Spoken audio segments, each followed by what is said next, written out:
Class 10 geography 7th lesson human settlements.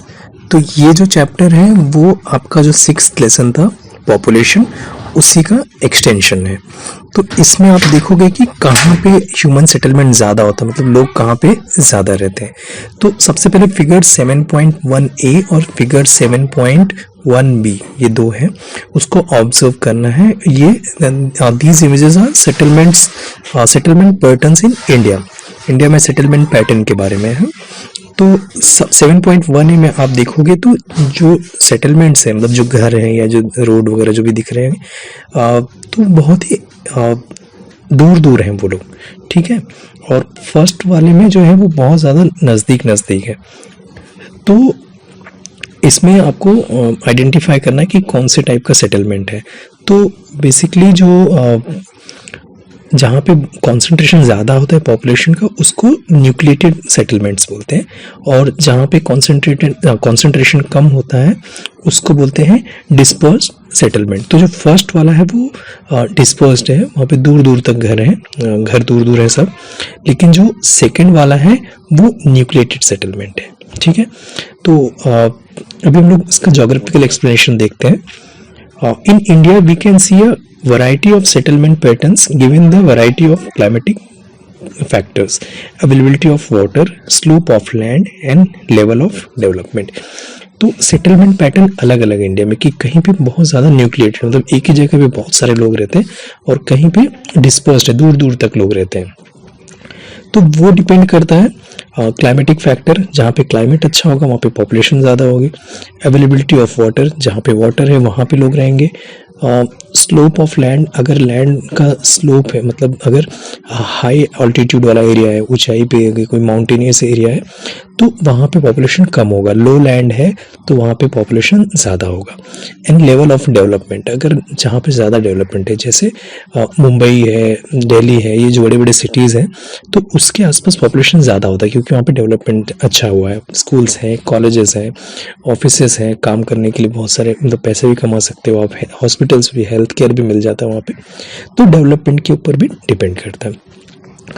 Nucleated settlements are found throughout the plateau region of Narmada Valley, paddy lands in Bihar, UP, Vindhya Plateau and several other cultivated parts of India। तो जो nucleated settlements है, जहाँ पे ज़्यादा लोग रहते हैं छोटी जगह पे, मतलब कम जगह पे ज़्यादा लोग रहते हैं, उसको बोलते हैं न्यूक्लिएटेड सेटलमेंट। तो वो नर्मदा वैली, नर्मदा रिवर है जो सेंट्रल इंडिया में आप देखोगे तो वहाँ पे एक नर्मदा रिवर है, जो रिवर वाला चैप्टर है उसमें आप देखना। तो नर्मदा रिवर जो है उसके वजह से जो इंडियन प्लेटू है वहाँ पे बहुत सारा पानी मिल जाता है। तो नर्मदा वैली में बहुत सारे पॉपुलेशन है, बहुत सारे मेजर सिटीज़ जो सेंट्रल इंडिया के हैं सब नर्मदा के आसपास है। पेडी लैंड्स इन बिहार, यूपी, तो यूपी बिहार के जो लैंड्स वहाँ पे ज़्यादा, क्योंकि वहाँ पे कल्टीवेशन बहुत ज़्यादा होता है, खेती वगैरह के लिए पानी भी अच्छा है, वहाँ पे ज़मीन भी अच्छी है। विंध्या प्लेटू भी है सेंट्रल इंडिया में, वहाँ पे भी पॉपुलेशन ज़्यादा है।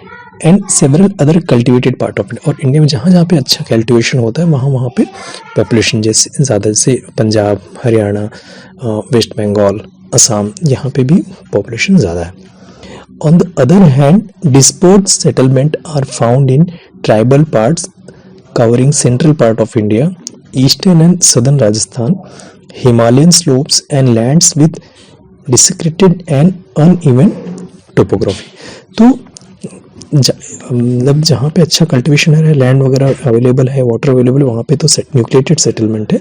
लेकिन जो सेकंड टाइप का सेटलमेंट है डिस्पर्स्ड सेटलमेंट, वो ट्राइबल पार्ट, जहाँ पे जंगल वगैरह है वहाँ पे ट्राइबल पार्ट में कम है, जो कि सेंट्रल इंडिया में, मतलब मध्य प्रदेश, छत्तीसगढ़ यहाँ के आसपास।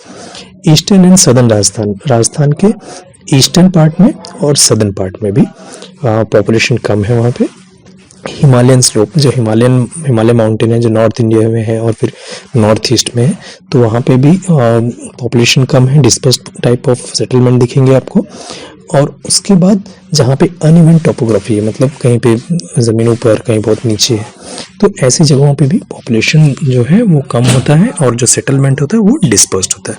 पेज नंबर 46 पे एक टेबल है आपके टेक्स्ट बुक में, जिसमें अर्बन और रूरल एरिया या विलेज या सिटीज़, उसका डिस्टिंग्विश करना है आपको। तो वो डिपेंड करता है, उसका पैरामीटर है एमिनिटी पे। कौन सी एमिनिटीज़ जो है वो सिटीज़ में होती हैं और कौन सी विलेजेस में, तो वो खुद करके देखो आप।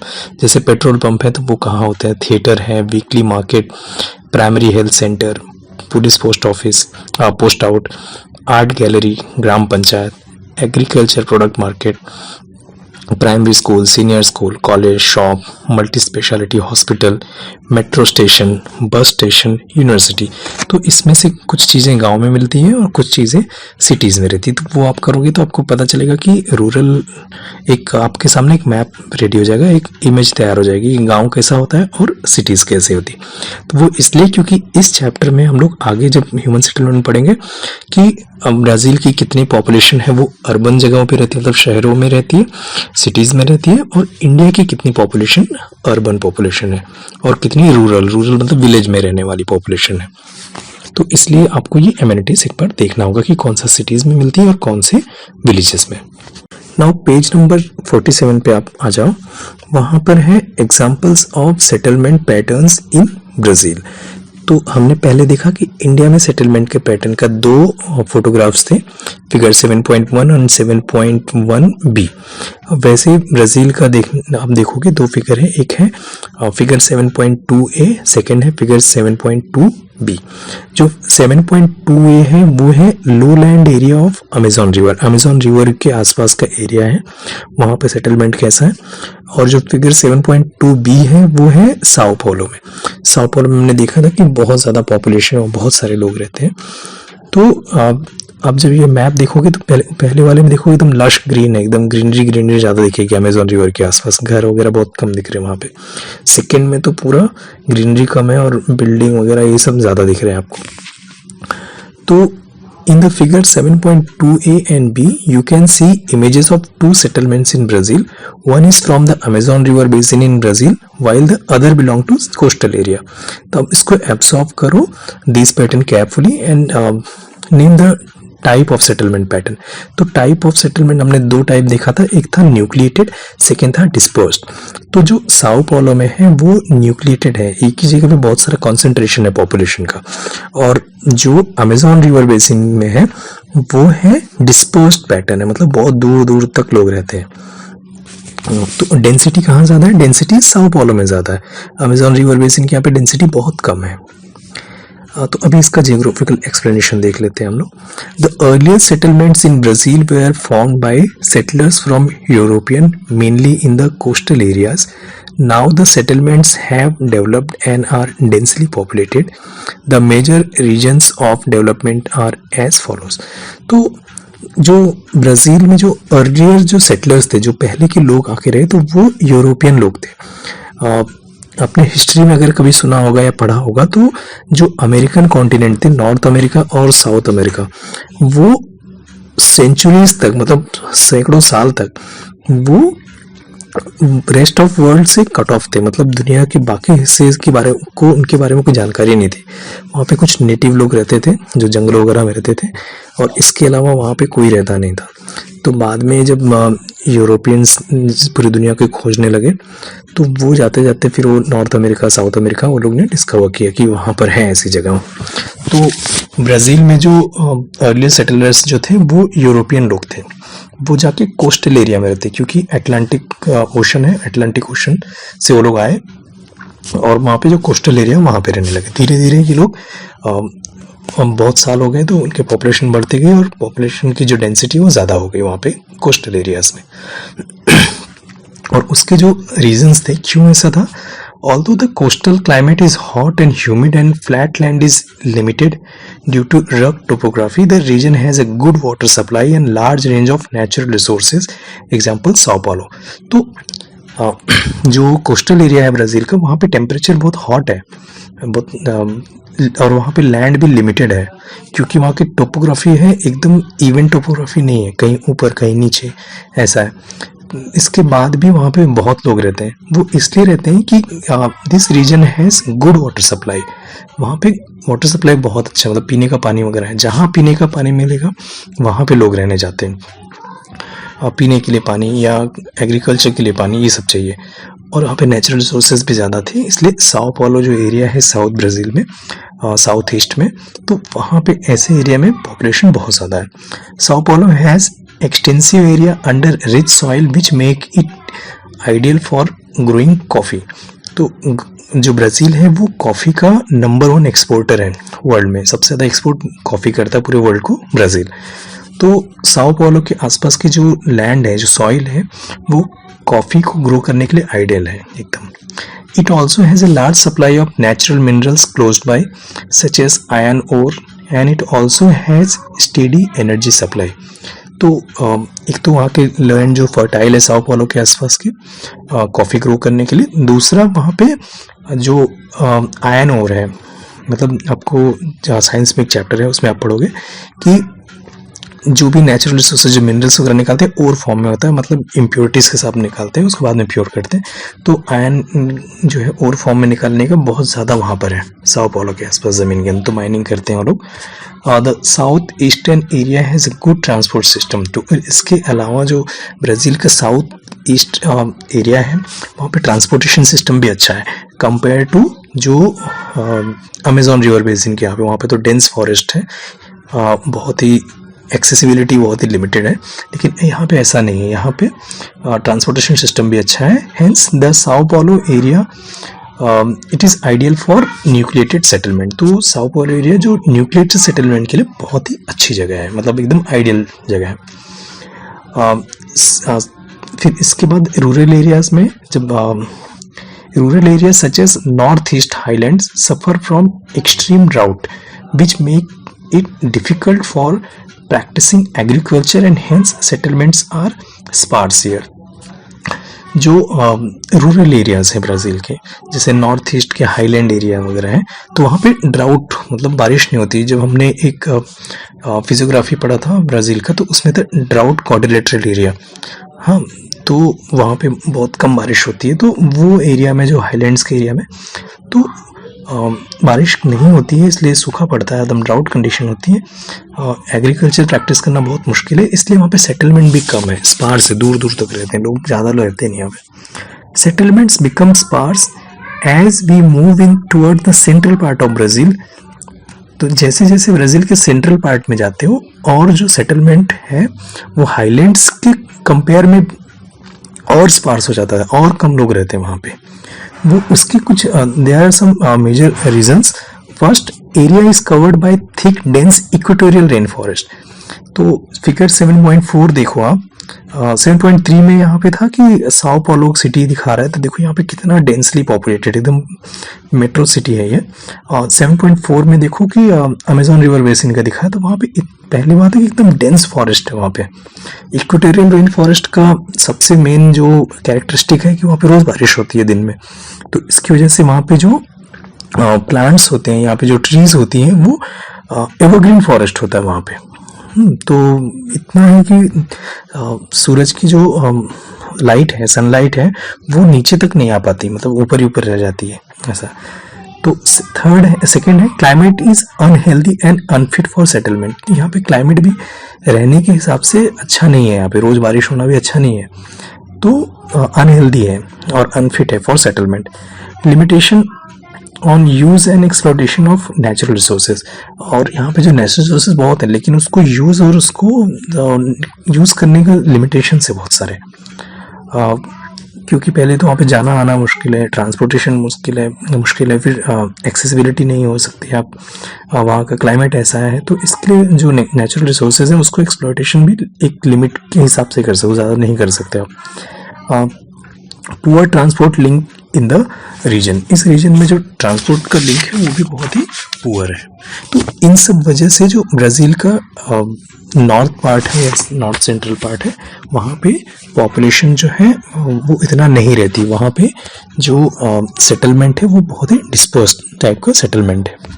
नाउ पेज नंबर 48 पे आ जाओ, वहाँ पे है अर्बनाइजेशन इन इंडिया।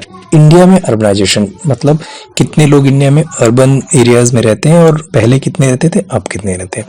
तो वहाँ पे फिगर 7.5 है, एक ग्राफ है, उसमें एक्स एक्सिस पे ईयर दिया है, जैसे 1961, 1971, 1981, 1991, 2001, 2011 और वाई एक्सिस पे दिया है percentage of population living in urban area. तो अर्बन एरिया में रहने वाले लोगों की पॉपुलेशन दिया।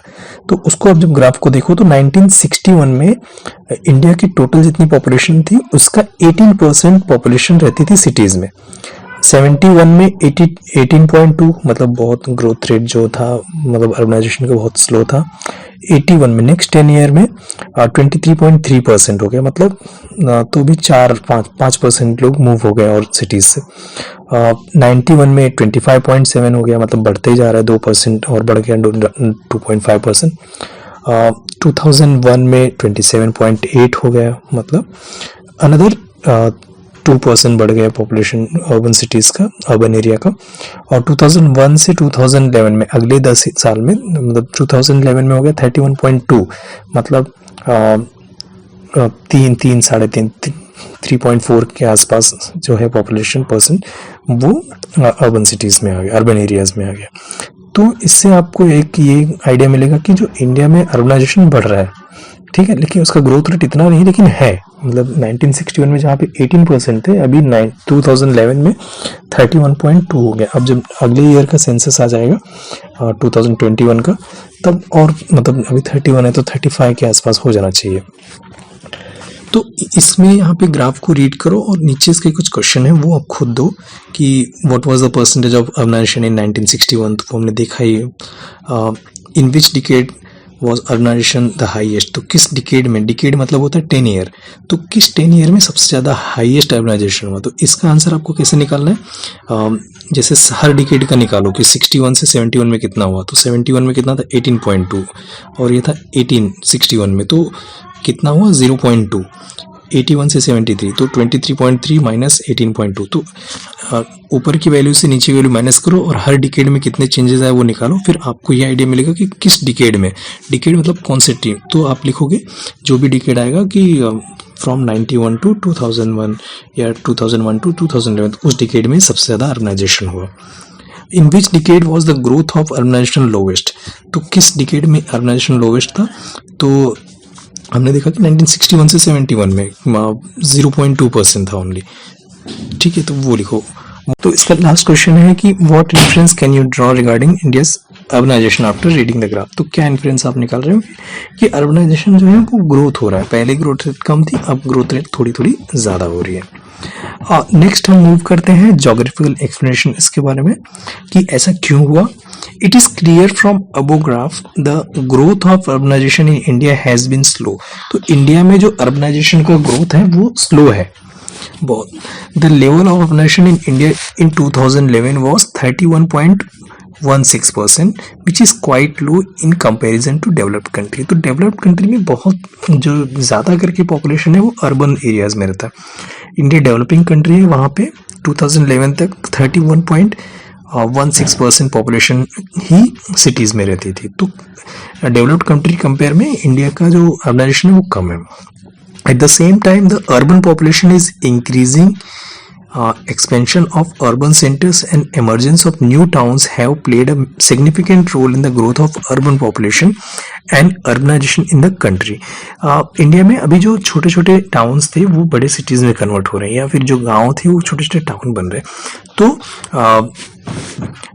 जो नए नए सेंटर्स बन रहे हैं, तो इसकी वजह से इंडिया की पॉपुलेशन जो है अर्बन पॉपुलेशन हो रही है। Urbanization has been more in the southern part than in the northern part in India. तो इंडिया का जो सदर्न पार्ट है, मतलब साउथ इंडिया वाला जो पार्ट है इंडिया का, वहाँ पे अर्बनाइजेशन ज़्यादा है कंपेयर टू नॉर्थ इंडिया वाले में। Goa is the most urbanised state with 62% population living in the urban area. तो इंडिया का जो सबसे ज़्यादा अर्बनाइज्ड स्टेट है वो है गोवा। वहाँ पे टोटल पॉपुलेशन का 62% अर्बन एरिया में रहते हैं, सिटीज़ में रहते हैं, ओनली 38% विलेजेस में रहते हैं। Delhi is the Delhi is more than 80% urban. Delhi जो है यूनियन टेरिटरी है, तो वहाँ पे 80% पॉपुलेशन वो अर्बन है, 20% जो है वो रूरल है। In states of Tamil Nadu, Maharashtra, Gujarat and Kerala urbanisation is more. तो ये जो स्टेट्स हैं तमिलनाडु, महाराष्ट्र, गुजरात, केरला, वहाँ पे अर्बनाइजेशन ज़्यादा है। Himachal Pradesh, Jammu Kashmir, Uttarakhand, Bihar, Rajasthan are some of the state with low level of urbanisation. तो ये जो स्टेट्स हैं हिमाचल प्रदेश, जम्मू कश्मीर, बिहार, उत्तराखंड, राजस्थान, यहाँ पे जो ज़्यादा करके पॉपुलेशन कहाँ रहती है, विलेजेस में रहती है। इसी के नीचे एक बॉक्स है डू यू नो का, the Indian subcontinent has the long history since ancient time, since ages of the population of countries living in river basins on plateau and mountains, Indraprastha, Delhi, Mithila, Varanasi, Harappa, Mohenjodaro, Ujjain, प्रस्थिला, Paithan, where the urban settlements of earlier times. This shows the India has a great tradition of urbanization. तो India में अभी urban population कम है, लेकिन पहले world में जो major cities थी वो सारे इंडियन सिटीज़ ही होती थी ज़्यादा करके, जैसे वाराणसी है, मिथिला, दिल्ली का नाम पहले था इंद्रप्रस्थ, तो ये सब हड़प्पा, मोहनजोदड़ो, ये सब इंडिया के पार्ट थे। तो यहाँ पे जो पॉपुलेशन थी वो अर्बन पॉपुलेशन थी, अर्बन टाइप के सेटलमेंट थे। नाउ अब हम बात करते हैं urbanization in Brazil. Look at table on page number 49, it shows the growth of share of urban population in total population of Brazil. तो पेज नंबर 49 पे आप देखो टेबल है, उसमें ब्राज़ील का पॉपुलेशन है, अर्बन पॉपुलेशन 1960 टू 2010 तक का उसका डेटा दिया हुआ है। उसके हिसाब से आप एक लाइन ग्राफ बनाओ। लाइन ग्राफ जैसे पेज नंबर 48 पे फिगर 7.5 है, उसी तरह का लाइन ग्राफ आपको बनाना है। ये जो टेबल दिया है उसका, तो उसमें आप एक्स एक्सिस पे लोगे ईयर 1960, 1970, 1980, 1990, 2000, 2010, और वाई एक्सिस पे आप लोगे परसेंटेज ऑफ अर्बन पॉपुलेशन। तो 1960 में ब्राज़ील के 47.1% पॉपुलेशन वो अर्बन एरिया में रहती थी। 1970 में बढ़ के 56.8 हो गया, 1980 पे 66, 1990 पे 74.6, 2000 में 81.5, 2010 में 84.6% पॉपुलेशन। तो इसके हिसाब से आप पहले तो चार्ट बनाओ, जैसे वहाँ पे ग्राफ दिया हुआ है, लाइन ग्राफ पेज नंबर 48 पे फिगर 7.5 के जैसा वो बना के मुझे आप भेजो, तो मुझे समझ में आएगा कि आप लोगों को कितना समझता है ग्राफ का। फिर उसका क्वेश्चन का आंसर है देना है what is the interval of data. तो डेटा का इंटरवल क्या है, 10 years. In which period did urbanization occur rapidly, तो वो आप कैलकुलेट करके देखो कि कौन से पीरियड में सबसे ज़्यादा अर्बनाइजेशन हुआ। ठीक है, उसके बाद आप देखो कि right 5 sentences analysing the graph. तो उसको 5 सेंटेंस लिखो ग्राफ को एनालाइज करते हुए। तो क्या एनालाइज आप कर सकते हो कि यहाँ का पॉपुलेशन बहुत ज़्यादा ही, मतलब अर्बन पॉपुलेशन ज़्यादा करके यहाँ पे अर्बन पॉपुलेशन के बारे में लिखो। फिर रूरल पॉपुलेशन कितना होगा, 84.6 अगर अर्बन में है तो 15.4% ही रूरल पॉपुलेशन है ब्राज़ील में। तो उसको करते हुए जो भी आपको समझ में आ रहा है उसके 5 सेंटेंस लिखना है। अब हम इसका ज्योग्राफिकल एक्सप्लेनेशन देख लेते हैं। Brazil is one of the few developing countries which is highly urbanised. Brazil's substantial urban growth process is unique and one of the underlying factor contributing to its present day rapid economic growth। तो Brazil भी एक developing country है। हमने इसके पहले India वाले में पढ़ा था कि जो डेवलप्ड कंट्री है वहाँ पे अर्बन पॉपुलेशन ज़्यादा है, डेवलपिंग कंट्री में रूरल पॉपुलेशन ज़्यादा है। लेकिन Brazil one of the few developing country जहाँ पे अर्बनाइजेशन बहुत ज़्यादा हुआ है और वहाँ पे अर्बन पॉपुलेशन बहुत ज़्यादा है। तो ब्राज़ील में 86% तक ब्राज़ील का पॉपुलेशन वो सिटीज़ में रहती है। Definition of urban is not very clear in Brazil. In Brazil rapid urbanization happened mainly in south and south west, Sao Paulo emerging as major metropolitan and industrial area. तो Brazil में जो urbanisation है उसका definition बहुत ज़्यादा clear नहीं है।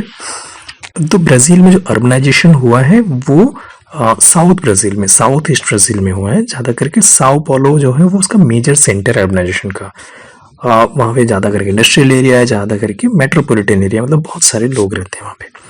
Looking at this growth in few parts of country, the government is promoting go west policy which will reduce pressure on few areas where population is concentrated and will reduce regional imbalance in the country. तो Brazil का जब आपने population वाला भी जो dot method वाला आपने study किया लास्ट चैप्टर में, वो देखो तो वहाँ पे जो पॉपुलेशन की डेंसिटी है वो साउथ ईस्ट ब्राज़ील में ही पूरा का पूरा पॉपुलेशन है एक हिसाब से। जो बाकी ईस्टर्न पार्ट ऑफ ब्राज़ील में पॉपुलेशन है ही नहीं, अगर देखें तो ये बहुत कम है। तो इससे क्या हो रहा है कि वहाँ पे जोग्राफिकल बैलेंस नहीं हो रहा है, पॉपुलेशन एक ही जगह पे, वहाँ का रिसोर्सेज यूज हो रहा है, बाकी दूसरी जगह पे है ही नहीं। तो इसलिए ब्राज़ील गवर्नमेंट ने एक पॉलिसी लाया, उसका नाम है गो वेस्ट पॉलिसी। मतलब आप कंट्री के वेस्टर्न साइड में जाओ, वहाँ पे रहो। तो गो वेस्ट जो पॉलिसी है उसमें उन्होंने क्या किया, बहुत सारी फैसिलिटीज देते हैं, बहुत सारे वो इंसेंटिव्स देते हैं। अगर वहाँ जाओ तो कम टैक्स देना पड़ेगा आपको। हाँ, यहाँ पे आप कंपनी फैक्ट्री सेटलमेंट सेट कर रहे हो तो भी आपको कुछ सब्सिडीज वगैरह मिलती है। तो गो वेस्ट पॉलिसी वो लोग इसलिए चला रहे हैं ताकि उनका जो रीजनल इम्बैलेंस है, किसी रीजन में बहुत सारे लोग रहते हैं, किसी रीजन में ज़्यादा नहीं रहते, तो वो दूर हो जाना चाहिए। Study the choropleth map of Brazil showing the state wise urban population of Brazil and answer the following question. तो पेज नंबर 50 पे ब्राज़ील का एक क्लोरोपैथ मैप है, तो उसको स्टडी करना है और आपको आंसर देना है उसके रिलेटेड। क्लोरोपैथ मैप हमने बताया था कि एक ही कलर की डिफरेंट शेड्स लेते हैं, तो इंडेक्स उसमें स्टडी करो। तो इंडेक्स में जो डार्केस्ट है तो वहाँ पे परसेंटेज ऑफ अर्बन पॉपुलेशन के बारे में, तो जो डार्केस्ट शेड है वो 91 टू 100% पॉपुलेशन जो है वो अर्बन एरिया में रहता है। तो आप देखो साओ पालो और एक दो स्टेट्स हैं वहाँ पे, रियो डी जेनेरो के आसपास, वहाँ पे देखो तो वो वाला शेड है, मतलब वहाँ के जो ज़्यादा करके पॉपुलेशन है वो अर्बन सिटीज़ में। फिर सेकेंड शेड में 81 टू 90% पॉपुलेशन अर्बन सिटी में, फिर 71 टू 80, 61 टू 70 और लास्ट है 51 टू 60%। तो जैसे नॉर्थ ब्राज़ील में देखो आप, तो वहाँ पे इस तरह का आपको सेटलमेंट देखने को मिलेगा। उसका ज्योग्राफिकल एक्सप्लेनेशन देख लेते हैं। As you can see from map, urbanization has occurred more in the coastal states than the states in interior of country. तो कोस्टल स्टेट मतलब जो अटलांटिक ओशन से लगे हुए स्टेट्स हैं, वहाँ पे पॉपुलेशन अर्बन है कंपेयर टू इंटीरियर, मतलब अंदर साइड वाले जो दूर है, तो वहाँ पे अभी भी थोड़े रूरल पॉपुलेशन है। वैसे तो ओवरऑल ब्राज़ील का 86% पॉपुलेशन जो है वो अर्बन सिटीज में ही है।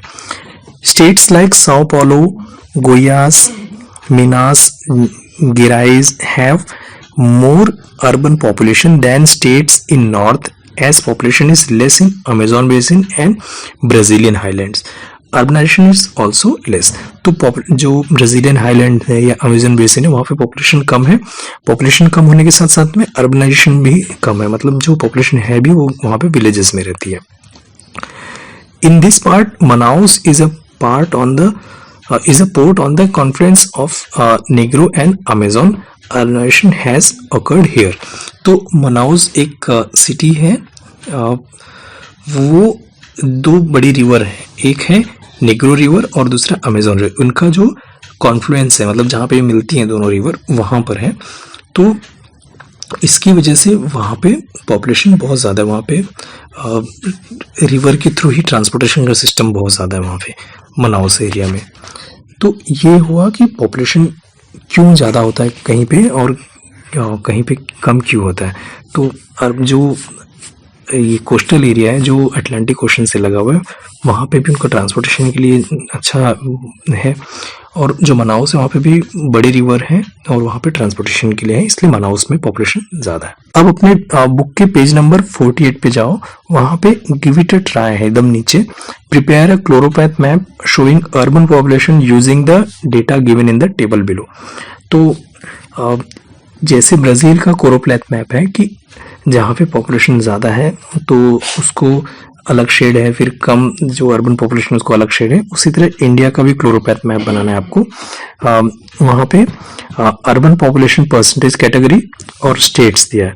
तो जैसे फर्स्ट है 0 to 20, मतलब 0 to 20% अर्बन पॉपुलेशन है, तो उसमें स्टेट्स है हिमाचल प्रदेश, बिहार, असम, उड़ीसा। तो उसका एक कलर आप देना। 21 to 40 तो मेघालय, उत्तर प्रदेश, अरुणाचल प्रदेश, ऐसे जो स्टेट्स देखो पढ़ो, तो उन स्टेट्स को अलग शेड देना। 41 to 60 तो गुजरात, महाराष्ट्र, दादरा नगर हवेली, तो ये सब जो स्टेट्स हैं उनको अलग। 61 to 80 गोवा, पौंडीचेरी, दमन दीव, लक्षद्वीप, ये सब उनको अलग शेड। और 81 to 100 Chandigarh, NCT of Delhi, Delhi मतलब दिल्ली के पास में नेशनल कैपिटल रीजन के आसपास का जो एरिया है वहाँ पे 81 to 100% अर्बन पॉपुलेशन, तो उसका अलग शेड देना। तो इंडिया का मैप लो और उसमें ये हर कैटेगरी के लिए एक शेड डिसाइड करो और जिस स्टेट का जिस कैटेगरी में आता है उस कलर से उसको मार्क करो आप। तो ये खुद करके देखो तो आपको मैप की जो अंडरस्टैंडिंग है वो ज़्यादा अच्छी हो जाएगी। तो ये अपना 7th चैप्टर आज कंप्लीट हो गया। हम लोग जो 8th और 9th चैप्टर है वो थोड़े बड़े बड़े हैं तो उसके हम लोग 2-2 लेक्चर में करेंगे। तो अब तक जो हो चुका है आपका 2nd चैप्टर से लेके 7 तक वो पूरा कर लो अच्छे से। 2nd चैप्टर के बारे में अभी तक कुछ स्कूल्स ने बोला है कि वो ओमिटेड पोर्शन में, लेकिन अभी तक कंफर्मेशन नहीं आया, तब उसको छोड़ के बाकी पढ़ लो। लेकिन अगर बाद में अगर उसको भी रखेंगे तो उसको भी पढ़ना पड़ेगा आपको।